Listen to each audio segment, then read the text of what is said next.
AP CM Chandrababu ఇవాళ విశాఖ జిల్లాలో పర్యటించనున్నారు. రాష్ట్ర పారిశ్రామిక అభివృద్ధి భాగంగా అనకాపల్లి జిల్లా నక్కపల్లి మండలంలో భారీ పెట్టుబడులతో ఏర్పాటు చేయనున్న ఇంటిగ్రేటెడ్ స్టీల్ ప్లాంట్ నిర్మాణానికి సీఎం చంద్రబాబు శ్రీకారం చుట్టనున్నారు.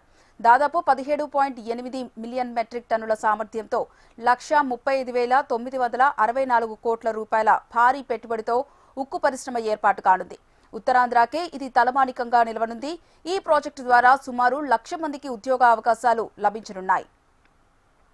ముందుగా చంద్రబాబు విశాఖ చేరుకుంటారు. అక్కడి నుంచి నేరుగా నక్కపల్లి మండలం చందవాడ గ్రామానికి చేరుకుని స్టీల్ ప్లాంట్ కు శంకుస్థాపన చేయనున్నారు.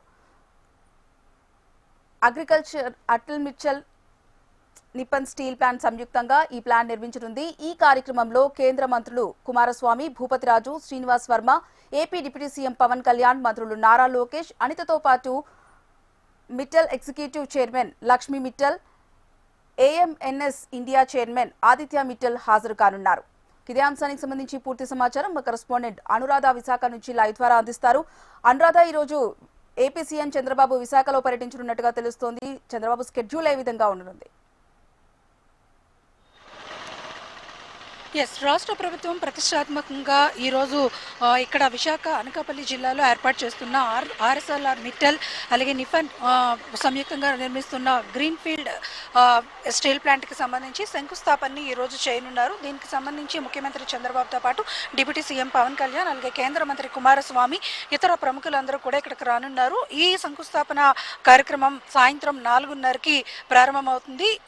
ఏదైతే సీఎం చేతుల మీదుగా మిట్టల్ స్టీల్ ప్లాంట్కి సంబంధించిన శంకుస్థాపన కార్యక్రమం జరగబోతుందో దీనికి సంబంధించి ఇప్పటిదాకా కూడా మనం అప్డేట్స్ కనుక చూసుకుంటే కనుక అతిపెద్ద పారిశ్రామిక ప్రగతికి తొలిమెట్టుగా రాష్ట్ర ప్రభుత్వం దీన్ని భావిస్తూ ఉంది. 1,00,000 మందికి సుమారుగా ప్రత్యక్షంగా పరోక్షంగా ఉపాధి కల్పించేదానికి లక్ష్యంగా ఈ స్టీల్ ప్లాంట్ నిర్మాణం అనేది సాగుతుంది. 2 దశల్లో స్టీల్ ప్లాంట్ నిర్మాణాన్ని చేసేదానికి అన్ని ఏర్పాట్లని కూడా పూర్తి చేశారు. మంత్రి నారా లోకేష్ కూడా ఇప్పటికే ఇక్కడ విశాఖపట్నం చేరుకున్నారు. కాసేపట్లో వాళ్ళంతా కూడా అక్కడికి వెళ్ళిన తర్వాత అక్కడ ఏర్పాట్లన్నింటినీ కూడా సమీక్షించనున్నారు. దీనికి సంబంధించి 17.8 టన్స్ సామర్థ్యం ఉత్పత్తితో ఈ స్టీల్ ప్లాంట్ నిర్మాణం అనేది జరుగుతుంది. ఇంటిగ్రేటెడ్ స్టీల్ ప్లాంట్గా ఇది దేశంలోని అతిపెద్ద స్టీల్ ప్లాంట్గా నిర్మితం కాబోతున్న నేపథ్యంలో రాష్ట్ర ప్రభుత్వానికి ఇది అతిపెద్ద పెట్టుబడిగా కూడా భావిస్తూ ఉన్నారు. దీనికి సంబంధించి ఇక్కడ స్టీల్ ప్లాంట్ నిర్మాణంతో పాటు దాదాపుగా 2,500 ఎకరాల విస్తీర్ణంలో స్టీల్ ప్లాంట్ నిర్మాణం జరగబోతుంది. ఈ రోజు 80 ఎకరాల విస్తీర్ణంలో స్టీల్ ప్లాంట్ నిర్మాణం కోసం అన్ని ఏర్పాట్లని కూడా పూర్తి చేశారు.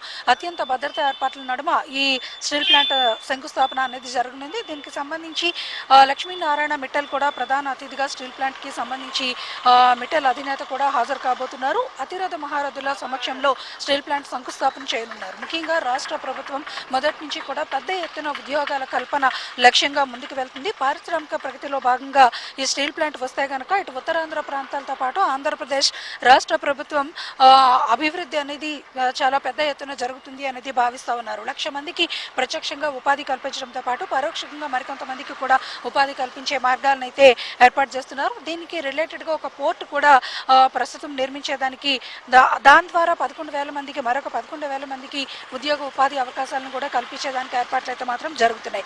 మొత్తానికి చూసుకుంటే కనుక ఈరోజు మధ్యాహ్నం 3:40 గంటలకి ముఖ్యమంత్రి నేరుగా అమరావతి నుంచి విశాఖ ఎయిర్పోర్ట్కి చేరుకుంటారు. విశాఖ ఎయిర్పోర్ట్ నుంచి హెలికాప్టర్ ద్వారా అక్కడికి అనకాపల్లి జిల్లా నక్కపల్లి మండలానికి చేరుకుంటారు. అక్కడ స్టీల్ ప్లాంట్ శంకుస్థాపన కార్యక్రమంలో కేంద్ర మంత్రులతో కలిసి పాల్గొని ఆ తర్వాత తిరిగి మళ్ళీ హెలికాప్టర్ ద్వారా ఏదైతే విజయవాడ అమరావతికి వెళ్ళిపోతారు. ఇదే ముఖ్యమంత్రి షెడ్యూల్. డిప్యూటీ సీఎం కూడా ఇక్కడికి నేరుగా అనకాపల్లికి చేరుకుంటారు. అనకాపల్లి నుంచి కార్యక్రమాన్ని ముగించుకొని ఆయన కూడా తిరిగి ప్రయాణం అవుతారు ఈరోజు. అలాగే కేంద్ర మంత్రి కుమారస్వామి కూడా ఇప్పటికే విశాఖ చేరుకున్నారు. ఇక్కడ నుంచి ఆయన నేరుగా విశాఖపట్నం ఎయిర్పోర్ట్ నుంచి నక్కపల్లి వెళ్తారు. మొత్తానికి చూసుకుంటే కనుక ఈ స్టీల్ ప్లాంట్ నిర్మాణానికి శంకుస్థాపన ఫస్ట్ ఫేజ్లో ప్రస్తుతం జరగబోతుంది. 2వ ఫేజ్ కూడా ఉంటుంది. 2 దశల్లో స్టీల్ ప్లాంట్ నిర్మాణం పూర్తి చేసేందుకు లక్ష్యంగా రాష్ట్ర ప్రభుత్వం ముందుకు వెళ్తుంది. ఇందులో భాగంగా 17.8 టన్స్ నిర్మాణపు సామర్థ్యంతో దీన్ని నిర్మించనున్నారు. ఇందుకు సంబంధించి 1,00,000 ఉద్యోగాల కల్పన కూడా చేయనున్నారు.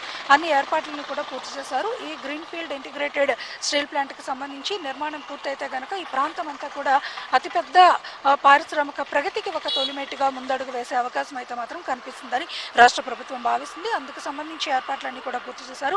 అత్యంత భద్రతా ఏర్పాట్లను కూడా పూర్తి చేయడం జరిగింది. అతిరథ మహారథులందరూ కూడా ఈరోజు ఈ శంకుస్థాపన కార్యక్రమం అనంతరం వేగవంతంగా స్టీల్ ప్లాంట్ నిర్మాణాన్ని కూడా చేపట్టేదానికి అన్ని ఏర్పాట్లు కూడా చేస్తూ ఉన్నారు. Right, thank you Anuradha.